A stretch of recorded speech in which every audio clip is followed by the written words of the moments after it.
咁我哋咧就好感恩咧，今日邀請到咧有兒事家庭咧，佢哋嚟一個分享係啦，咁請上一上台啊。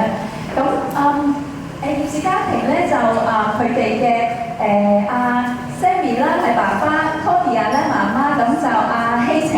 咁希晴咧係啱啱 DSE 嘅畢業嘅學生啦。希晴係一位好勇敢嘅小朋友。咁其實咧佢小2嘅時候確診咗，咁佢小3係第一次有自殺嘅念頭。原來由小3去到小6咧咁細個咧，佢係曾經有3次自殺嘅念頭啊，係好擔心喎。父母做咗啲乜嘢嚟到去幫希晴？而家希晴係一個陽光男孩，佢不單止咧可以發揮到自己啦，喺佢創作方面咧係拎獎啦，咁同時間咧佢係帶動咗好多嘅正向，係俾佢身邊嘅朋友嘅。而家希晴啊，咁你同大家分享一下咁你第一次係我企前少少啊，企前少少係啦。係啦，咁第一次係你即係幾大個啊？咁嗰時咩原因你會咁唔開心，會係有自殺嘅念頭咧？係咁解。我第一次係小3開始有呢個念頭，即係覺得即係我唔想，即係覺得好煩，唔想理任何嘢，咁就不如食咗佢算啦，真係咁樣。因為小2嘅時候就一次過，即係小1都好啲嘅，即係佢係 base on 幼稚園咁嘅俾你適應。咁但係上到小2之後就一嚟就好多功課，好多 unit test， 跟住又即係勁搶，咁所以就即係又未盡呢堆，跟住又另外一堆咁樣，所以就我唔想嚟啦咁樣就小3就想自殺咁樣咯。咁你冇真係嘗試做啊？有嘅，即係第一次自殺係喺屋企，咁啱俾我媽唔見到，咁所以係啊，唔成功嘅咁樣。咁但係後嚟因為我就即係上到去更加高年級啦，咁就啲嘢更加深啦，更加難啦咁樣。咁我就覺得我既然屋企做唔到啦，咁就不如趁佢啲朋友喺屋企，一係就出去因為有一次係試過係住我嗰度，跟住自己抱或者解動物咁樣。一次咧就係喺天台度咁樣。哇！頭先咧姑娘講過啦，原來小朋友咧佢發生咗啲情緒嘅情況，佢自己諗好多嘢，可能家長係察覺唔到。咁而咧，原來小朋友已經係進行咗咁多次喎。好在有一次咧，就係媽媽見到冚頭埋牆嘅時候，媽媽發現到喎。哇！原來功課嘅壓力，小朋友係好努力去用功讀書，但係無奈地個成績唔理想，同埋咧仲有俾同學好似有啲恥笑啊，或者歧視啊咁樣喎。咁所以令到小朋友咧有呢個自殺嘅諗法，仲有行動添喎。咁就媽媽分享下，咁係當知道兒子係有自殺嘅行為嘅時候，你做咗啲乜嘢嚟到去幫兒子咧嚇？其實即係見到佢嗰下個動作咧，即係有啲要自殘又好，甚至即係撞個頭壓到咁長嘅時候，我記得佢講過，佢話點解生得我咁蠢啊？點解我唔可以叻啲啊？咁其實聽落好簡單幾句説話，但係好傷心。咁讀書真係蝦到佢，咁但係做咗啲乜嘢？咁我先生啦，咁本身係工作好忙嘅，咁我哋做啲即係廣告啊、策劃啊啲。咁見到我哋嘅工作咁忙嘅時候，如果我哋真係繼續去做呢份工咧，我哋真係冇辦法轉過嚟。咁我哋都係好快嘅決定咧，就係我哋要轉工啦，亦都停職啦。咁所以相對嚟講，我哋兩夫婦就係分工合作。咁第一年我自己停工，第一年之後停工，亦都去準備去安排自己嘅轉行業嘅一個嘅情況。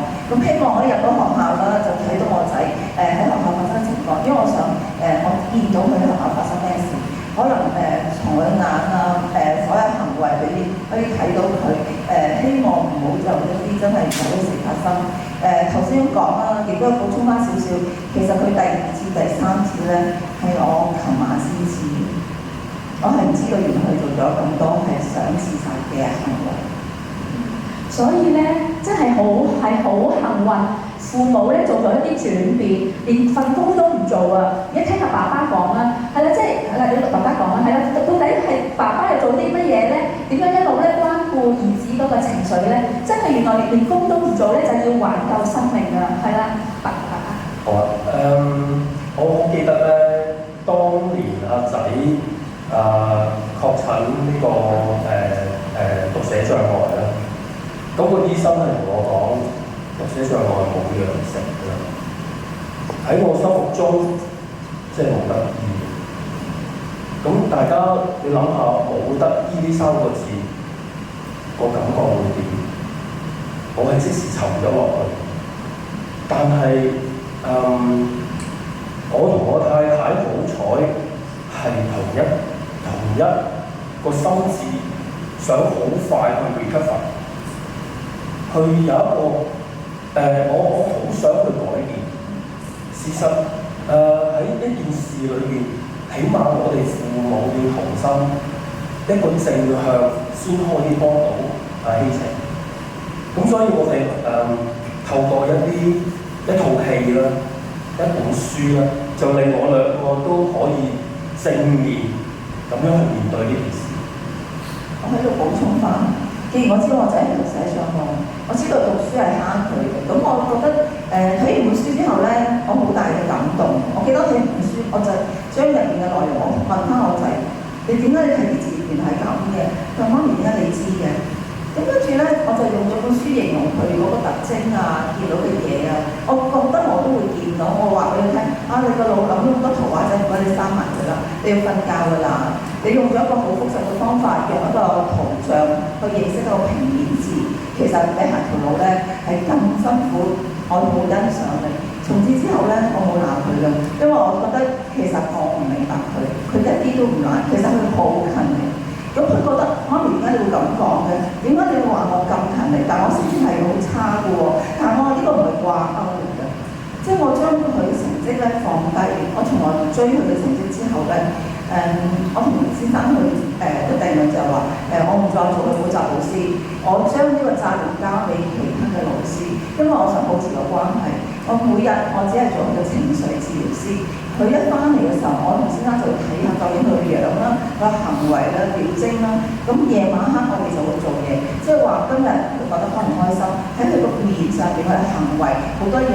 我記得有陣時佢同我講話今日冇開心事啊，佢會講一陣間夜晚黑我哋講心事先講。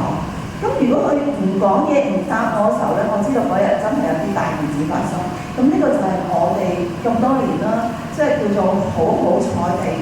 真係嗰個危機處理啊，或者嗰個真係有機會發生喺我家庭上面嘅，我哋係可以控制到。係啊，或者即係我即係好似頭先我太太咁講，即係如果我哋是但一邊發現到啊希晴有啲奇怪嘢或者黑面唔開心嘅咧，我哋就互通消息㗎啦。之後夜晚翻到去點樣處理嘅，咁即係大家起碼知道呢啲嘢先啦。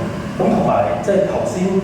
咁講啦，即係我覺得係點解我哋要放棄工作咧？其實我哋有信仰，如果錢可以再揾過，但係如果生命萬一真係頭先希晴其中一次造成嘅，我呢世我都望頭。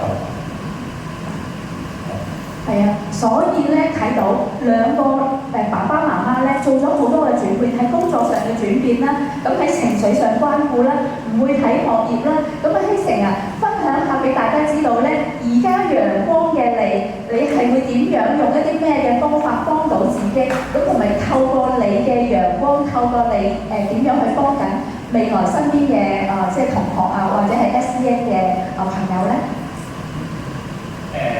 我因為咁自從我上咗中學之後，我就即係冇咩呢個負面嘅諗法啦。咁我就都即係我本身唔中意睇書啦，或者其實有陣時係喺網上有啲片啊 YouTube 啊咁我就學到一句説話啦，就係、每個人都有自己嘅崗位，即係你唔會叫一條魚去爬樹咁樣咯。